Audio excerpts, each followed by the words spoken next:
नरेंद्र मोदी जिंदाबाद, नरेंद्र मोदी जिंदाबाद, भारतीय जनता पार्टी जिंदाबाद, नरेंद्र मोदी जिंदाबाद, नरेंद्र मोदी जिंदाबाद, नरेंद्र मोदी जिंदाबाद।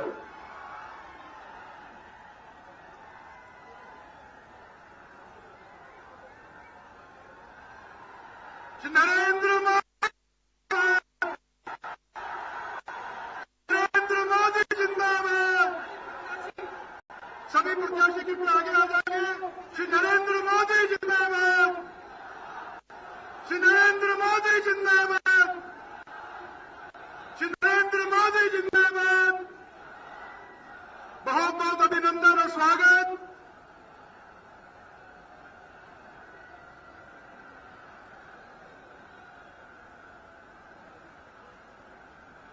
मैं प्रार्थना कर रहा हूं सिर्फ 1 मिनट के लिए श्री शमशेर खरखड़ा जी, जो हमारे महम से भावी विधायक, समय का ख्याल रखें। श्री शमशेर खरखड़ा जी।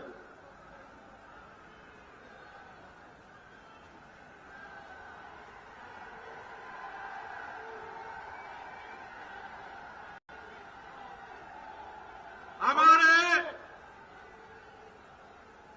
शानदार सेनापति, इस दुनिया के सबसे प्रिय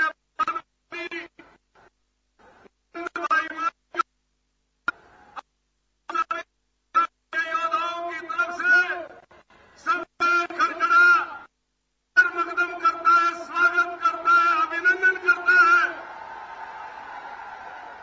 और मैं आपसे ये निवेदन करता हूं कि भाषण मेरा रोज सुनते हैं। आज नरेंद्र भाई मोदी, जो आज हमारा सपना था कि इस देश का प्रधानमंत्री नेताजी सुभाष चंद्र बोस क्यों नहीं बने, सरदार पटेल क्यों नहीं बने, और क्रांतिकारियों के सपने साकार क्यों नहीं हुए। आज ये देश सारे सपने नरेंद्र भाई मोदी में देखता है, और आज इस देश की बुनियाद को दोबारा सा खड़ा करने का काम केवल और केवल मैं नरेंद्र भाई मोदी करेंगे। और मैं मोदी जी को महम 24 नगर पंचायत के योद्धाओं की तरफ से प्रणाम करता हूं, अभिनंदन करता हूं। आप सबका बहुत बहुत धन्यवाद। मैं निवेदन कर रहा हूं पार्टी के हमारे वरिष्ठ नेता और बादली के भावी विधायक श्री ओम प्रकाश धनखड़ जी 1 मिनट के लिए अभिनंदन रूप में 2 शब्द कहें।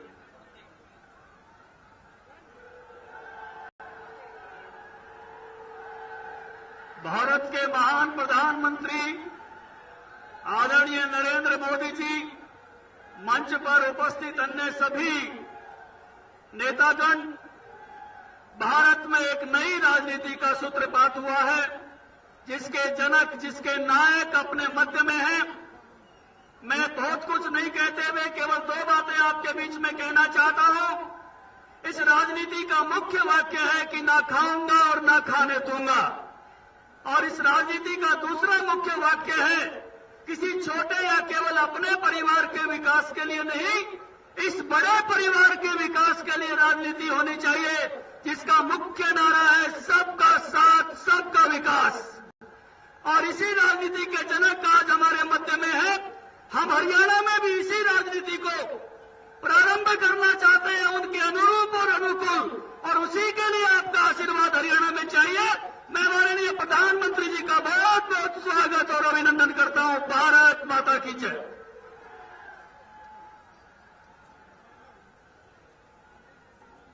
अब जिस प्रिय नेता को हम देखने के लिए, सुनने के लिए, जिनकी झलक पाने के लिए लाखों की संख्या में आए हैं, मैं आप सबकी ओर से उनसे निवेदन कर रहा हूं, पधारें, हम सबका संबोधन, मार्गदर्शन, आशीर्वाद दें। माननीय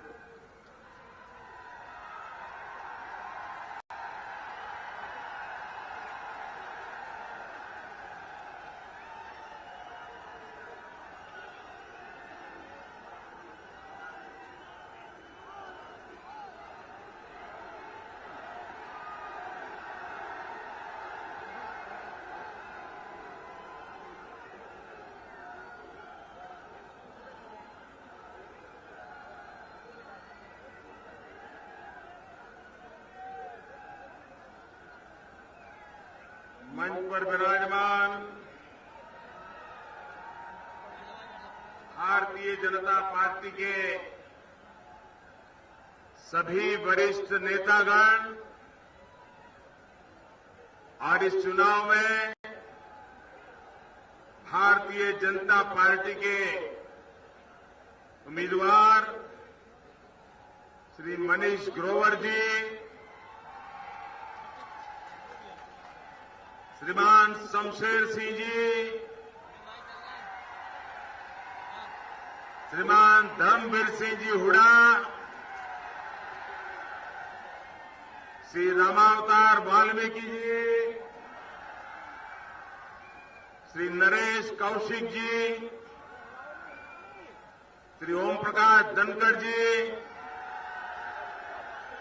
श्री दरियाव सिंह राजौड़ा, श्री विक्रम कायदान जी, श्री विक्रम ठेकेदार जी और विशाल संख्या में पधारे हुए मेरे प्यारे भाइयों और बहनों, आज वाल्मीकि जयंती है। इस वाल्मीकि जयंती के पावन पर्व पर उस महान मनीषी के चरणों में वंदन करता हूं और भाइयों बहनों, अब चुनाव बहुत निकट आ रहा है।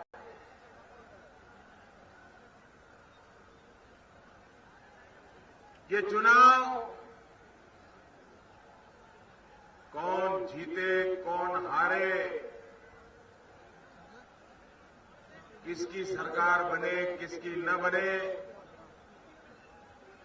कौन मंत्री बने कौन न बने, ये चुनाव इस बात के लिए नहीं है।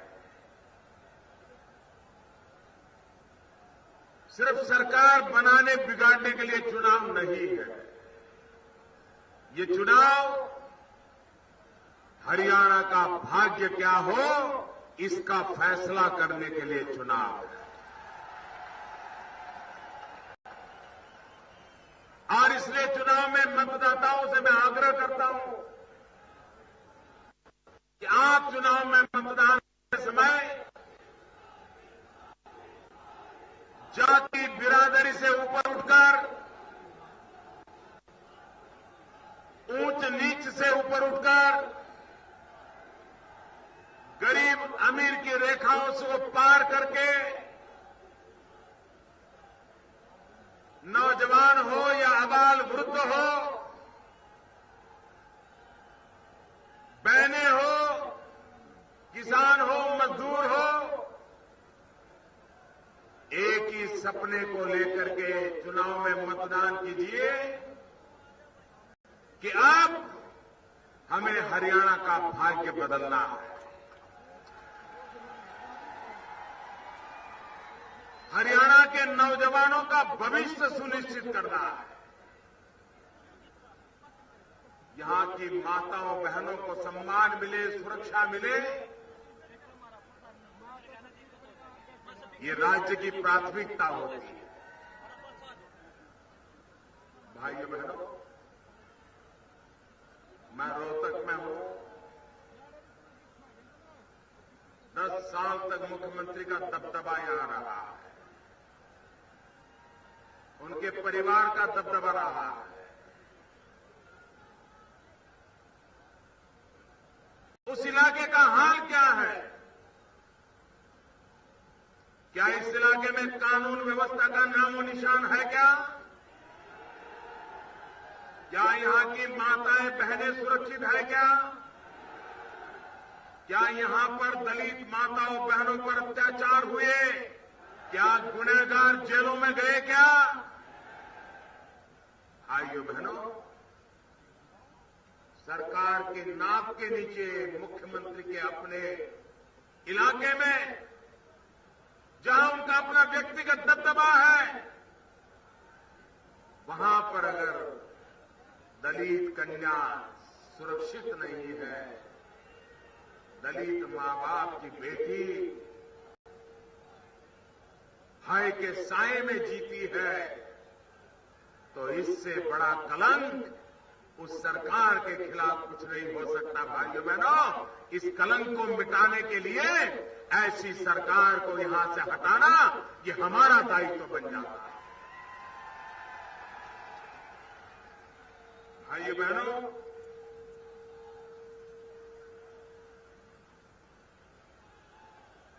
दो 2012 में भारत सरकार के chairman committee of welfare of SC and ST, ये संसदीय कमेटी, कांग्रेस सरकार की संसदीय कमेटी, उस संसदीय कमेटी आपके क्षेत्र में आई थी। 19 दलित कन्याओं पर बलात्कार की घटनाओं ने पूरे हिंदुस्तान को झकझोर दिया था। खुद कांग्रेस सरकार के उस पार्लियामेंट की संसदीय कमेटी ने, जिसके चेयरमैन एक पुरानी कांग्रेस रहे हैं, उन्होंने जो रिपोर्ट दी थी वो रिपोर्ट बड़ी चौंकाने वाली है। और उस रिपोर्ट के विषय में उसके बावजूद भी ये निर्दयी सरकार के पेट का पानी नहीं हिला। भाइयों, पेट का पानी नहीं हिला। ऐसी संवेदनाहीन सरकार हम कल्पना नहीं कर सकते। स्वामी दयानंद सरस्वती की जो कर्म भूमि रही हो, उनकी प्रेरणा से आज भी हरियाणा में ज्ञान के प्रकाश की ज्योति जल रही हो, उस हरियाणा की ये दुर्दशा इस शासन में हुई है। भाइयों बहनों, वो रिपोर्ट कहती है एक के बाद एक दलितों पर, दलित माताओं बहनों के शोषण की घटनाएं लगातार घटती रही। एफआईआर लिखने तक का जिम्मा इस सरकार ने नहीं निभाया। इतना ही नहीं, या तो उन केसों को फाइल कर दिया गया, या अभी भी जांच चालू है, यही कागजी कार्यवाही होती रही। न किसी दलित मां बहन को न्याय मिला। आज मैं वाल्मीकि जयंती पर मेरे करोड़ों दलित भाइयों बहनों को विश्वास दिलाना चाहता हूं। सरकारें दलितों के लिए, पीड़ितों के लिए, शोषितों के लिए, उपेक्षितों के लिए, पिछड़ों के लिए होती है। सरकारें अमीरों के लिए नहीं होती है। सरकारें धन्ना सेठों के लिए नहीं होती है। सरकारें गरीब के लिए होती है। भाइयों बहनों, सरकारों का ये चरित्र, जो गरीब के लिए जिए, गरीब के लिए सोचे, गरीब के लिए कदम उठाए, ऐसी हरियाणा को सरकार देने का आज वाल्मीकि जयंती के पावन पर्व पर मैं आपको वादा करने आया।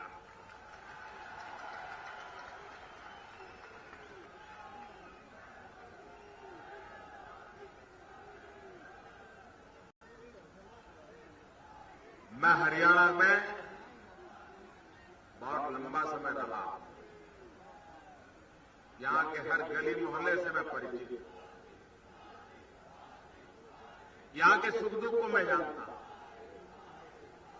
लेकिन मैंने कभी हरियाणा के नौजवानों को हरियाणा छोड़ करके जाने की इच्छा होती हो, ऐसा देखा नहीं था। लेकिन पिछले कुछ वर्षों में मैं देख रहा हूं, हरियाणा के गांवों से भी नौजवान हरियाणा छोड़ करके रोजी रोटी कमाने के लिए हिंदुस्तान के और प्रदेशों में जाने के लिए मजबूर हुए।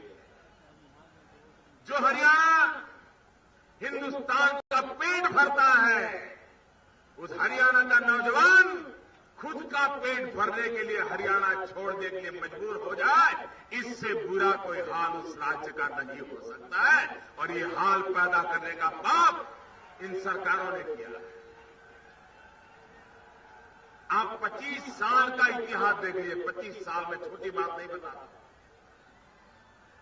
मैंने बारीकी से हरियाणा की राजनीति को समझा है। हरियाणा की तबाही का कारण यही है, सारा कारोबार एक 5 परिवारों ने चलाया है। ये दल आए या वो दल आए, ये बैठे या वो बैठे, हमेशा 5 परिवारों का ही रुतबा चला है। कभी जाति बिरादरी के नाम पर, कभी किसानों के नाम पर राजनीति के खेल खेलते चले और सत्ता में पहुंचते ही जो मुखिया है उसके परिवारजनों ने ठेके बांट लिए, जिले बांट लिए, इलाके बांट लिए, दुकानें खोल करके रख दी। ये हुआ है कि नहीं हुआ है हरियाणा में भाइयों? ये हुआ है कि नहीं हुआ है? हरियाणा बर्बाद हुआ है कि नहीं हुआ है? हरियाणा बचाना है कि नहीं बचाना है? जब तक ये परिवारशाही से हरियाणा को मुक्त नहीं करोगे, हरियाणा बच नहीं सकता भाई। और ये पहला अवसर आया है, बहुत सालों के बाद आया है। पहली बार लोकतांत्रिक प्रक्रिया में विश्वास करने वाली, गरीब से गरीब नागरिक के सम्मान की चिंता करने वाली सरकार बनने की संभावना पैदा हुई है। भारतीय जनता पार्टी आपके सपनों पूरा करने के लिए सामर्थ्यवान है। आपने आपके सपनों को पूरा करने का संकल्प लेकर के आज भारतीय जनता पार्टी एक अवसर लेकर के आपके पास आई है। मैं विशेष करके माताओं, बहनों को, नौजवानों को अनुरोध करता हूं, किसानों के आग्रह करता हूं, सेना के फौजियों को आग्रह करता हूं, निवृत्त जवानों को आग्रह करता हूं, ये मौका जाने मत दीजिए।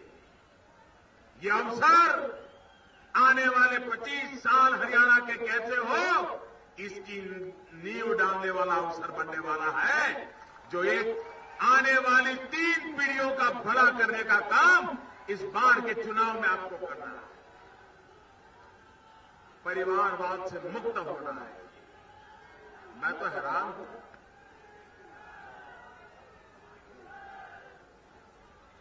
चुनाव हारने के डर में कांग्रेस के नेता झूठ पे झूठ चलाए जा रहे हैं। पहले घोटाले पे घोटाले, अब चुनाव के मैदान में झूठ पे झूठ। ये घोटालों की सरकार है। इन्होंने स्कैम हरियाणा बनाया है, हमें स्किल हरियाणा बनाना है। हम स्किल डेवलपमेंट करना चाहते हैं। हम नौजवानों के स्किल डेवलपमेंट पर ध्यान देना चाहते हैं।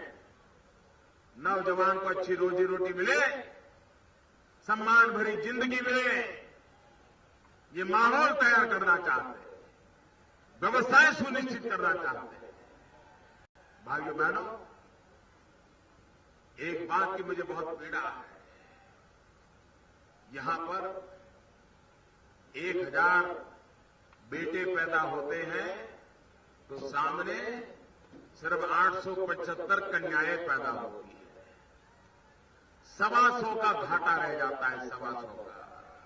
अगर 1000 बस्ती का गांव है तो 125 बेटे कमाने रहने वाले हैं। बेटियां जन्म नहीं ले रही। क्यों? क्योंकि बेटियों को मां के गर्भ में मार दिया जाता है। क्या 21वीं सदी में माताओं बहनों को सम्मान मिलना चाहिए कि नहीं मिलना चाहिए? बेटियों को जन्म देने का अधिकार मिलना चाहिए कि नहीं मिलना चाहिए? मां की कोख को सुरक्षा मिलनी चाहिए कि नहीं मिलनी चाहिए? ये कलंक हमें मिटाना है।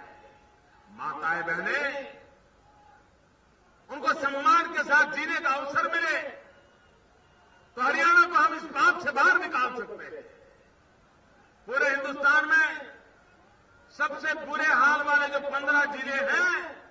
उसमें से 9 जिले अकेले हरियाणा के हैं। यह हमें शोभा नहीं देता। यह समाज का भी दायित्व है, परिवार का भी दायित्व है, सरकार का भी दायित्व है। हमने सबने मिलकर के हमारी बेटियों के सम्मान के लिए, बेटियों को बचाने के लिए, बेटियों को पढ़ाने के लिए, भारत की विकास यात्रा में उनको भागीदार बनाने के लिए अपने आगे के कदमों को सुनिश्चित करने का समय आ गया है। हम जितनी देर करेंगे उतना ही हम देश का नुकसान कर रहे हैं। भाइयों बहनों, यहां बाहुबलियों का जोर है। कोई गांव ऐसा नहीं है जो बाहुबलियों से कांपता ना हो। निर्दोष नागरिक, कानून में विश्वास करने वाले नागरिक, उनका जीना हराम हो गया है। गांव के अंदर बहनें, बेटियां बाहुबलियों के कारण घर से बाहर निकलने से डरती है। और ये सारे बाहुबली किसी न किसी राजनेता के छत्र छाया में पड़े हुए हैं। इन चीजों को मुझे तोड़ना है, इन चीजों को नष्ट करना है। बाहुबलियों से हरियाणा को मुक्ति दिलानी है। 15 अक्टूबर को आपकी उंगली में एक ताकत है, आपकी उंगली में एक ताकत है कि आप पूरे हरियाणा को बाहुबलियों से मुक्त करा सकते हो। आपकी उंगली में एक ताकत है, आपकी उंगली में वो ताकत है कि 15 तारीख को आप पूरे हरियाणा को भ्रष्टाचार से मुक्त करा सकते हो। आपकी उंगली में वो ताकत है कि 15 तारीख को आप बेईमानों से हरियाणा को मुक्त करा सकते हो, परिवारवाद से मुक्त करा सकते हो, भाई भतीजावाद से मुक्त करा सकते हो। और इसलिए 15 अक्टूबर को कमल के निशान पे बटन दबा करके भारतीय जनता पार्टी की पूर्ण बहुमत की सरकार बनाइए। इसके लिए मैं आपको निमंत्रण देने आया। भाइयों बहनों, आज देश तेज गति से आगे बढ़ना शुरू हो गया है। इतने कम समय में ये आसार नजर आने लग गए हैं। अपने यहां कहावत है, पुत्र के लक्षण पालने में, झूले में जन्मते पता चल जाता है लक्षण क्या है। ये सरकार के भी 125 साल में लक्षण नजर आ रहे हैं, देश को कैसे आगे बढ़ाएंगे। आप देखिए, पूरे दुनिया में आज हिंदुस्तान का डंका बज रहा है। बज रहा है नहीं बज रहा है? हिंदुस्तान का डंका बज रहा है नहीं बज रहा है? अमेरिका भी हिंदुस्तान को मानने लगा है कि नहीं लगा है? अमेरिका में भी हिंदुस्तान का डंका बज रहा है कि नहीं बज रहा है? क्यों बज रहा है? क्यों बज रहा है? क्यों बज रहा है? क्यों बज रहा है? ये मोदी के कारण नहीं बज रहा है, मोदी के कारण नहीं बज रहा है। ये मोदी का जादू नहीं है, ये मोदी का करिश्मा नहीं है। आज अमेरिका में भी हिंदुस्तान का डंका बज रहा है, आपके कारण बज रहा है। हिंदुस्तान के 125 करोड़ देशवासियों के कारण बज रहा है। क्योंकि हिंदुस्तान की जनता ने दिल्ली में पूर्ण बहुमत वाली सरकार बनाई, 30 साल के बाद पूर्ण बहुमत वाली सरकार बनाई। और उसके कारण सारी दुनिया जब मोदी को मिलती है तो उसको पता है कि मोदी अकेला नहीं है, 125 करोड़ देशवासी उसके साथ खड़े हैं। और इसके कारण दुनिया मानती है। आप हरियाणा का डंका बजे चाहते हैं? आप चाहते हैं हरियाणा का दुनिया में डंका बजे? आप चाहते हैं? अगर आप चाहते हैं तो हरियाणा में भी पूर्ण बहुमत वाली सरकार बनाइए। भारतीय जनता पार्टी की पूर्ण बहुमत वाली सरकार बनाइए। मैं आपको विश्वास दिलाता हूं, हरियाणा का दुनिया में डंका बजना शुरू हो जाएगा।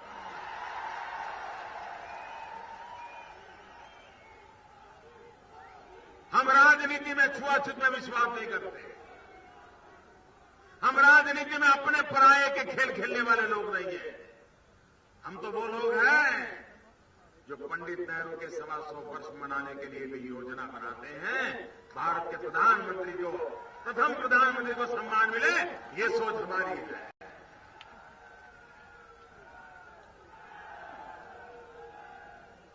देश को छुआछूत की राजनीति ने तबाह करके रखा है, भाई भतीजेवाद की राजनीति ने तबाह करके रखा है। भाइयों बहनों, लोकतंत्र ऐसे नहीं चलता है। लोकतंत्र में विचार भेद हो सकते हैं, दल कितने ही क्यों न हो, देश तो हमारा एक है और दल से बड़ा देश होता है। ये भावना लेकर के हम आगे बढ़ना चाहते हैं और इसलिए राज्य के साथ केंद्र का रवैया क्या रहे, हमारी सोच बहुत साफ है। हम सिर्फ केंद्र और राज्य पास हो, यहां रुकना नहीं चाहते हैं। हम चाहते हैं केंद्र और राज्य पास तो हो, साथ साथ भी हो, ये हम चाहते हैं। जब पास होते हैं तो एक के साथ एक जुड़ करके 2 हो जाते हैं, लेकिन अगर साथ है तो एक और एक के साथ 11 नजर आते हैं, 11 नजर आते हैं। और इसलिए हम केंद्र और राज्य का संबंध 1 और 1 2 का नहीं, 1 के साथ 1 11 तक ले जाने के लिए सोचते हैं। 1 में से 11 की छलांग लगाना चाहते हैं। इस मिजाज से हम देश चलाना चाहते हैं, टीम इंडिया का सपना लेकर के चलाना चाहते हैं। और इसलिए भाइयों बहनों, मैं आज आग्रह करने आया हूं कि हरियाणा को अब तबाह मत होने दो, हरियाणा को और लुटने मत दो।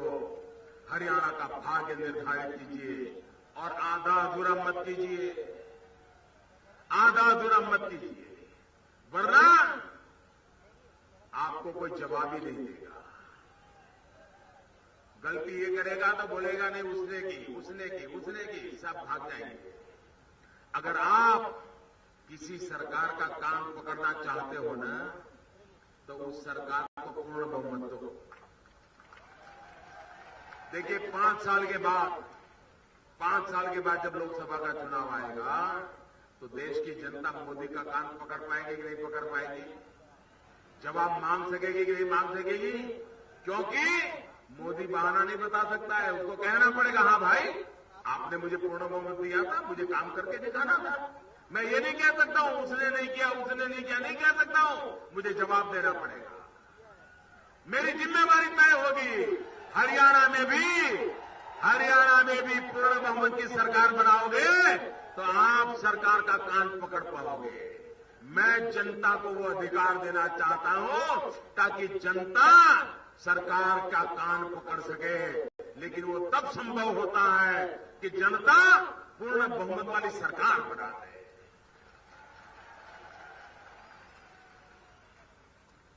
भाइयों बहनों, 15 अक्टूबर को पूर्ण बहुमत के साथ भाजपा को विजयी बनाने का संकल्प करना है। भाइयों बहनों, हमारे देश में तिरंगे झंडे के 3 रंग हैं और उसमें एक चौथा रंग है ब्लू कलर का, उसके अंदर अशोक चक्र है। मैं ये चतुर्रंगी क्रांति करना चाहता हूं। उसका एक रंग है केसरिया। मैं हिंदुस्तान में सैफ्रॉन रिवॉल्यूशन करना चाहता हूं, केसरिया क्रांति करना चाहता हूं। करनी चाहिए कि नहीं करनी चाहिए? हमारे देश में केसरिया क्रांति होनी चाहिए कि नहीं होनी चाहिए? कुछ सेक्युलर मित्रों को ये सुनने के बाद बुखार आ जाएगा, पता नहीं आज वो बीमार हो जाएंगे। भाइयों बहनों, सैफ्रॉन कलर वो एनर्जी का कलर माना जाता है, ऊर्जा का कलर माना जाता है और इसलिए हमारे हरियाणा में ऊर्जा क्रांति की जरूरत है। लोगों को बिजली मिले, इसलिए ऊर्जा क्रांति करने की जरूरत है और इसलिए सैफ्रॉन रिवॉल्यूशन समय की मांग है। सफेद रंग है तिरंगे झंडे में, व्हाइट रिवॉल्यूशन की, मिल्क रिवॉल्यूशन ने आज हमारे पशुओं को बचाना है और पशुओं के दूध की उत्पादकता भी बढ़ाना है ताकि गांव की इकोनॉमी इस दूध के भरोसे तेज चले। आज सिंथेटिक दूध बाजार में आने लगा है और हरियाणा के कुछ इलाकों में तो राजनीतिक आशीर्वाद से सिंथेटिक दूध का ऐसा माहौल चला है और लोगों के आरोग्य पर इतना खिलवाड़ हो रहा है, उससे बाहर निकाल करके हमें श्वेत क्रांति का भी बिगुल बजाना है। तीसरा है ग्रीन। भाइयों बहनों, दूसरी हरित क्रांति, ये समय की मांग है। हमारे किसान की कम जमीन में ज्यादा उत्पादन कैसे हो, उसके उत्पादन पर वैल्यूएशन कैसे हो, उसकी आय कैसे बढ़े और हमारा गांव और किसान का अर्थकारण देश की अर्थकारण को गति देने वाला कैसे बने। इसलिए हम तिरंगे का तीसरा रंग हरित क्रांति की ओर बल देना चाहते हैं। और चौथा है ब्लू कलर का अशोक चक्र। समंदर के रंग से जुड़ा हुआ ये कलर है। हमारी सामुद्रिक शक्ति को बढ़ाना है, हमारे बंदरों का विकास करना है, हमारे मछुआरों की ताकत बढ़ानी है, हमारी सामुद्रिक संपत्ति ऑयल हो, गैस हो, पेट्रोलियम हो, उस क्षेत्र में नई क्रांति के बीज बोने हैं। और इसलिए भाइयों बहनों, इस देश में तिरंगे झंडे वाली क्रांति करने का सपना लेकर के हम आगे बढ़ रहे हैं। हरियाणा में इसको हम आगे बढ़ाना चाहते हैं। इसके लिए मुझे आपके आशीर्वाद चाहिए। यहां के जो उम्मीदवार हैं वो जरा मेरे बगल में आके खड़े हो जाए सारे।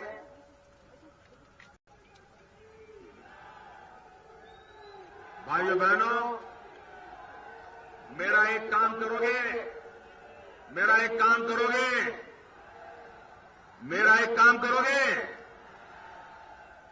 सबके सबका जवाब चाहिए। मेरा एक काम करोगे बहने, मेरा एक काम करोगे, पक्का करोगे। सभा के बाद जब यहां से जाओगे तो जो खाली बोतल पड़ी होगी, प्लास्टिक पड़े होंगे, कागज पड़े होंगे, कोई कूड़ा कचरा पड़ा होगा तो उसको उठा के ले जाओगे ना, पक्का ले जाओगे ना, मैदान साफ करके जाओगे ना। ये भारत मां को अब हमें गंदा नहीं रहने देना है। हम भारत मां में गंदगी नहीं होने देंगे। ये वादा पूरा करोगे ना? मैं आप पर विश्वास करूं। दोनों मुट्ठी बंद करके मेरे साथ बोलिए, भारत माता की, भारत माता की, भारत माता की, भारत माता की।